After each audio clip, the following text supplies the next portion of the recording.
Hi everyone, this is week 9 of fabric manipulation. So this is going to be part 2 of the tuck chapter. Today we're going to go over partially seamed tucks, seamless tucks, and pattern tucking. So for partially seamed tucks, there are 2 versions of this. One is called released tucks and the other is called interrupted tucks. So released tucks, you are going to pick a release point for your tuck, almost like when we dropped the release points for pleating. So you're going to tuck until a certain point and then the fabric will release. So the released tucks are going to look similar to these. So you have a certain point where you stop sewing your tuck that creates a shape and the rest of your fabric will float free. The interrupted tucks are really interesting. They're sort of similar to when we use double pointed darts to create textures, and it's also similar to smocking. So the interrupted tucks can look like this. You can create a few different patterns, and what's going to happen is there is going to be a point where you stop sewing your tuck that creates a puff, and your texture will create a pattern. This is the pattern I've created for interrupted tucks, and you can see that it's similar to the one in the book. So I've created a grid for myself. You can use graph paper if you have it, or you can just draw lines with a ruler. So now I'm going to transfer this to the right side of my fabric. You want to have it on the right side so that you can see where your stitch lines need to be. So I am just going to be tucking from here to here on all of these lines. So you can choose to do this by machine, or you can do it by hand, depending on your design and how comfortable you are with either of those. It can be easier to do it by hand because it's very small and you're going to get lots of texture after a while. So I'm going to do a little bit of this by hand and show you what that looks like.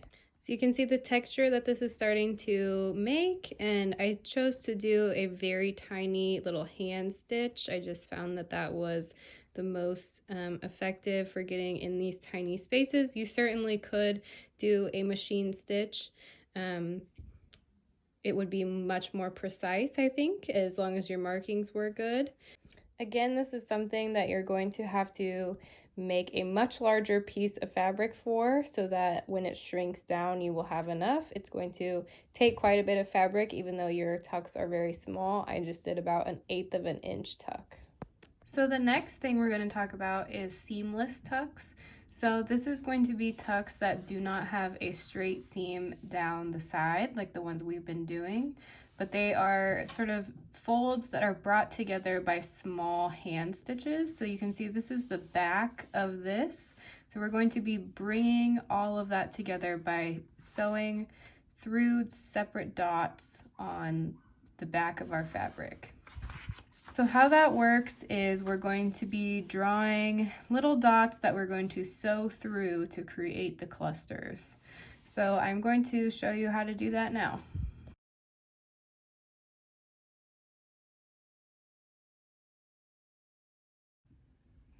So hopefully you can see on camera, I've made myself a little grid here of all my dots.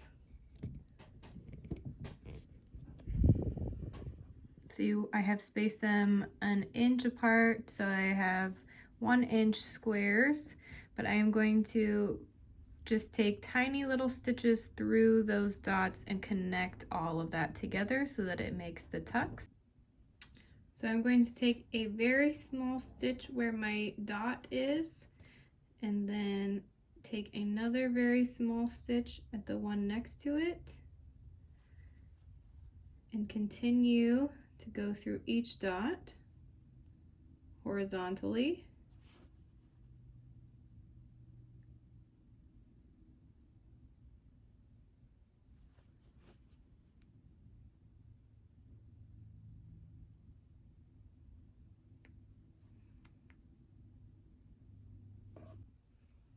Then I can pull all the dots together and pull my thread through.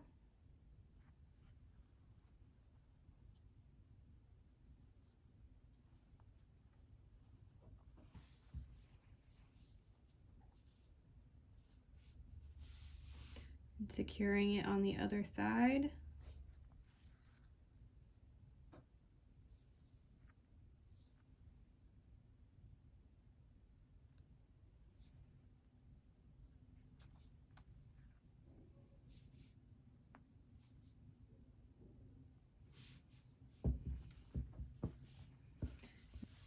And that is going to begin shaping your rows of tucks. So then you're going to continue down and sew all of your darts or dots together.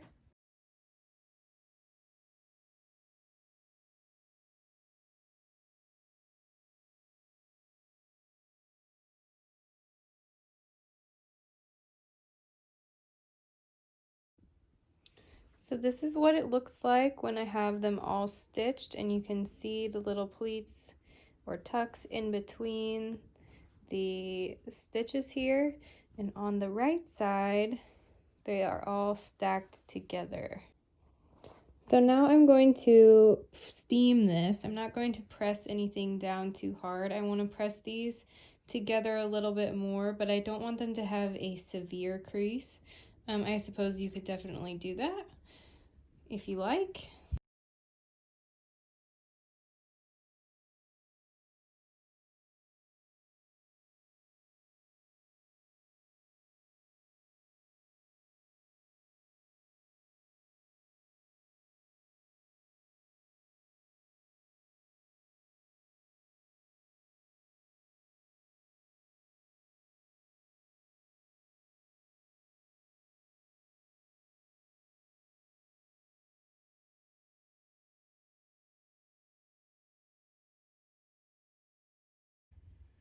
So this is what they look like after I've steamed them. They're just sitting much more vertically and clumping together more. So really steaming them is important. Otherwise they kind of want to splay open a little bit.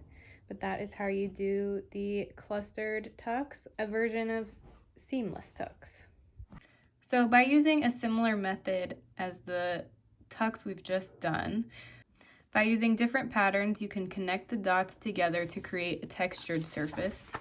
They're going to be similar to this. So it's going to look similar to when we use the darts and similar to the interrupted tucks, but this is going to just create different textured surfaces for you. So just by connecting very small stitches together in different patterns.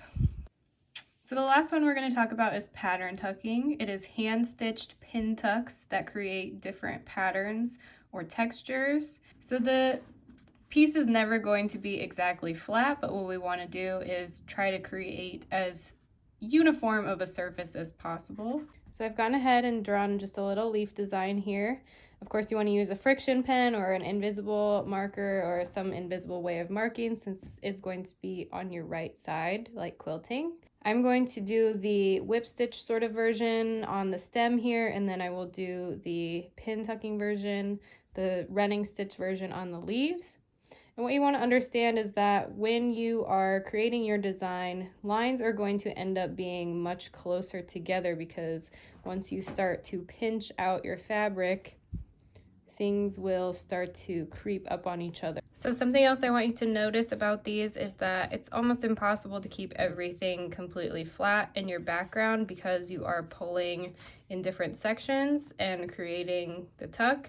So you are going to get a texture in your background, but there are spaces that you can get flat. So paying attention to that as part of your design is very important. As you can see, it's flat on the center of these circles and rounded shapes. And this one, because you have a spiral, it's going to pull in a certain direction. So just keeping that in mind for your designs. So for the overlock stitch or the whip stitch, I'm going to just go around the top of the line that I have created, just like a whip stitch, but I am going to be pulling those threads tight so that it creates the little ridge. And I want to be about 1/8 of an inch on either side of my line or less to create the small pin tuck. So I am just continuing to pull my thread over to the other side and following my line.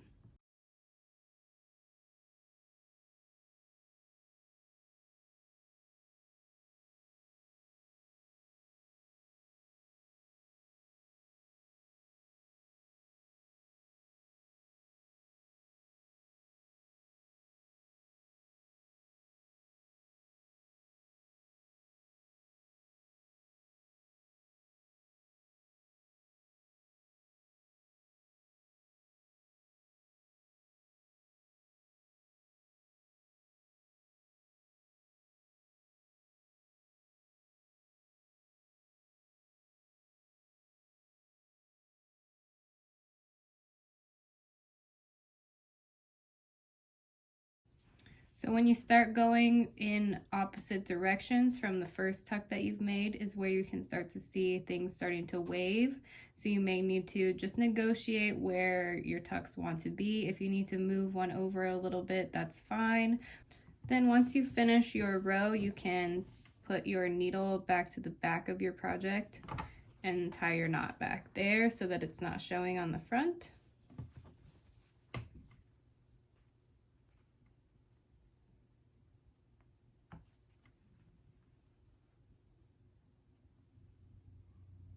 So now that I have finished all of my stems, you can see that it's shrunk up just a little bit and just the areas where there's more waving going on. So that's when I'm gonna wanna pay attention to flattening out the inside of my leaves here. And I'm now going to do the running stitch version of the tucking on the leaves around the circle.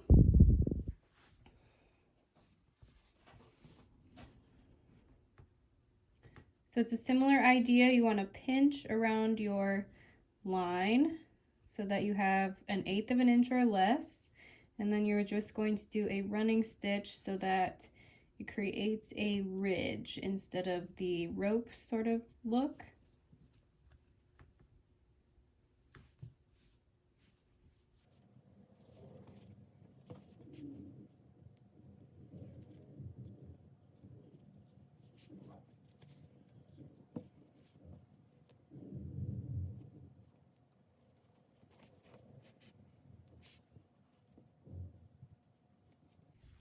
So the rounded objects are going to have a little bit of this rippled gathered edge because you are pulling the larger circumference to the smaller circumference.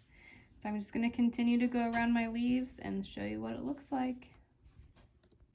So doing this on a flat surface is really important because you can see here where I'm getting some of my pulling. This is a point where I can really tell where I need to take a little bit more out of my tuck or move it around a little bit just so I can adjust the fullness and make it the flattest possible.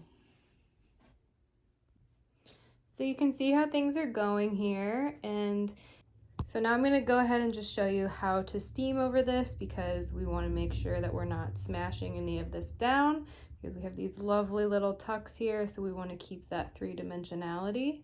So I'm going to pin this to the table actually to try to get at least the edge as flat as possible and sort of create a uniformity in the rippling.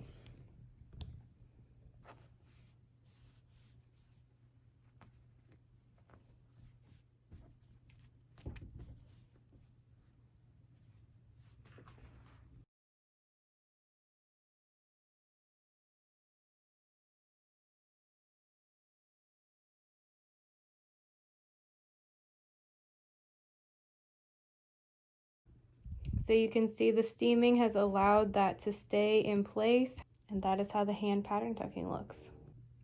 So you can choose to do a uniform design or pattern that goes all the way across and is the same, or you can do a more central figure with a border or anything you want really. You can follow just about any line, just making sure that you're paying attention to where that fullness is going and how you're shaping your pieces. That is going to do it for our second video on tucks, and I will see you next week.